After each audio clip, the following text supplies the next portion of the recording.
Hello दोस्तों, आज की कहानी है बूढ़ा अमीर पति। दोस्तों, अब हर सप्ताह सोमवार, बुधवार, शनिवार आपसे मिलेंगे एक नई कहानी के साथ सुबह 11:30 बजे। खेत की फसल बेचकर पैसे आए थे।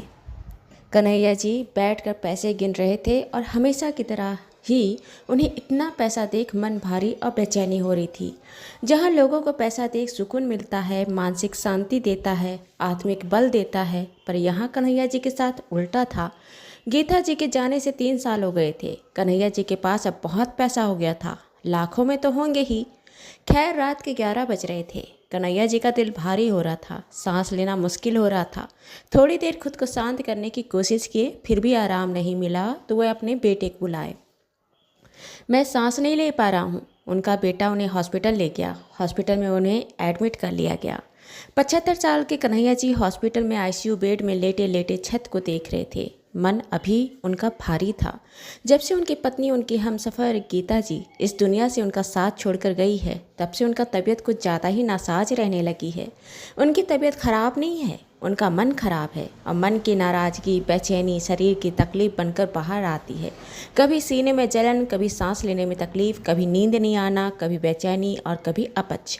हॉस्पिटल के बेड में लेटे लेटे वह अपनी उन यादों में चले गए। कन्हैया जी की यादों की गहराई में अगर कोई बसा था तो वो थी उनकी पत्नी गीता जी। वह खुद को उनका दोषी जो मान रहे थे, वे ग्लानि में मरे जा रहे थे, रोज़ घुट घुट के जिए जा रहे थे।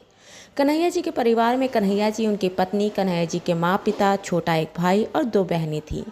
पिता को अस्थमा की समस्या होने की वजह से वह काम नहीं कर पाते और पैसा नहीं होने की वजह से सही तरीके से इलाज नहीं हो पाता।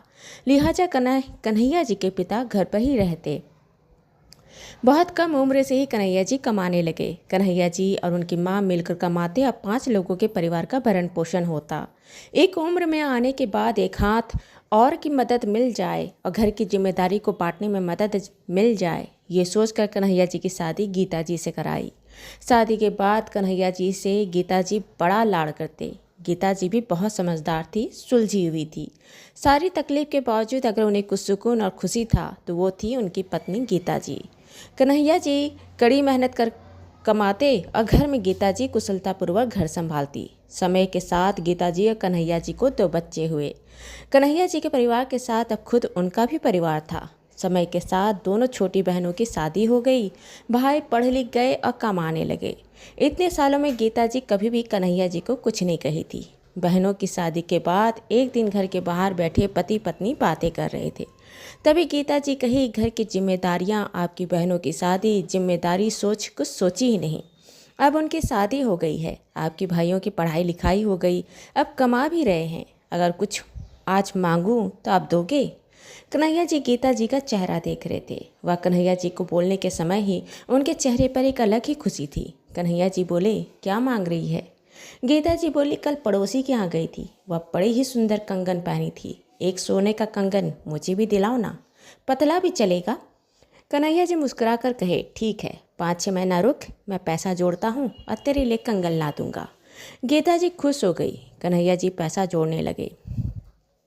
2 महीने बाद कन्हैया जी के छोटे भाई की शादी तय हुई। कन्हैया जी की माँ ने कन्हैया जी को कहा, बस कन्हैया, तुमने अपनी सारी जिम्मेदारी पूरी की है, अब बस एक भाई की शादी और कर दे, फिर तू अपनी जिम्मेदारी से मुक्त हो जाएगा। कन्हैया जी कंगन के लिए जोड़े पैसे भाई की शादी में खर्च कर दिए। भाई की शादी होने के बाद वह फिर से पैसा जोड़ने लगे। करीब 5 महीना बाद पिता चल बसे। कन्हैया जी के जोड़े पैसे फिर पिता के क्रियाकर्म में खत्म हो गए। उससे फ्री हुए तो कन्हैया जी फिर से पैसे जोड़ने लगे। 8 महीने बाद माँ घर के बाहर फिसली तो कुल्हा की हड्डी टूट गई। एक बार फिर कन्हैया जी अपने सारे पैसे माँ के ऑपरेशन, दवा, उपचार में लगा दिए।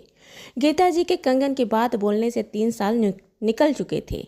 एक दिन कन्हैया जी हताश हो अपनी पत्नी की कलाई को पकड़ कर कहे, जब जब तेरी कंगन के पैसे जोड़ता हूँ कहीं कहीं ना खर्च हो जाता है, पर मैं जल्द लूँगा तेरे लिए कंगन।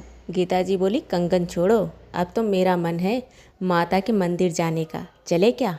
कन्हैया जी बोले, माता के मंदिर भी चलेंगे और तेरा कंगन भी आएगा। गीता जी मुस्कुराती। 1 साल हुआ तो कन्हैया जी के बेटे की पढ़ाई के लिए उसके कॉलेज की फ़ीस देनी पड़ी। बड़ी पढ़ाई बड़ी फीस। कन्हैया जी के जोड़े पैसे फिर टूट गए। 2 बच्चों के कॉलेज की फ़ीस देने के बाद, घर के खर्चे के बाद कहाँ इतना पैसा बचता है कि कंगन और माता के मंदिर चले जाने के पैसे जुड़ पाए। पर कन्हैया जी कोशिश कर रहे थे। अब उनके बच्चों की पढ़ाई खत्म हो गई, उनकी शादी हो गई, किसी न किसी कारणवश कन्हैया जी के जोड़े पैसे खत्म हो जाते। अब तो उनकी सारी जिम्मेदारी पूरी हो गई थी। माँ पिता अपना पूरा जीवन जीकर उस दुनिया से चले गए थे। भाई की शादी होकर अपना कमा खा रहे थे। बहनें की शादी हो अपने घरों में रच बस गई थी। बच्चों की पढ़ाई और उनकी शादी हो गई थी। अब कोई जिम्मेदारी शेष नहीं थी। कन्हैया जी अब फिर से पैसा जोड़ रहे थे। इस बार वह एक नया प्लान बनाए। इतने सालों से जो पत्नी की इच्छा रही, जो मैं पूरी नहीं कर पाया, क्यों ना उसकी मन की पसंद की सोने की कंगन, माता जी के दर्शन और कहीं घूमने का प्लान बनाकर उसे खुश कर दें। वह काफ़ी पैसा जोड़ लिए थे। वह गीता जी का जन्मदिन का दिन सोचे। वह गीता जी को ये सारे तोहफा दे खुश कर देंगे। लेकिन गीता जी के जन्मदिन के 3 महीना पहले ही गीता जी शांत हो गई। कन्हैया जी के अंदर से टूट गए। गीता जी उन्हें छोड़कर चली गई थी, उन्हें अकेला छोड़ गई थी। और सबसे बड़ी गलानी में वह भी रो रहे थे कि वह पत्नी की एक छोटी इच्छा भी पूरी नहीं कर पाए। जो पत्नी ताउम्र उनके साथ निभाई बिना एक उफ किए, उनका जोड़ा पैसा अब उन्हें मुँह चिढ़ाता। काश मैं अपनी पत्नी के साथ छोटी छोटी खुशियों को ही जी लेता। इस बार कन्हैया जी बीमार हो हॉस्पिटल पहुँचे। वह घर लौट नहीं पाए, उनके प्राण निकल गए। इधर घर में वह सालों से पत्नी की एक ख्वाहिश पूरी करने के लिए जो पैसा जोड़े थे, वह पैसा उनके दोनों बच्चों में बट गए। दोस्तों, ये कहानी आपको अच्छी लगी हो तो इसे लाइक करें, शेयर करें, सब्सक्राइब करें और मिलते हैं एक नई कहानी के साथ एक छोटे से ब्रेक के बाद। आप कमेंट करके बताइएगा कि जीवन में क्या छोटी छोटी खुशियों को जीना सही है या फिर उन्हें फिर कभी करके टालना।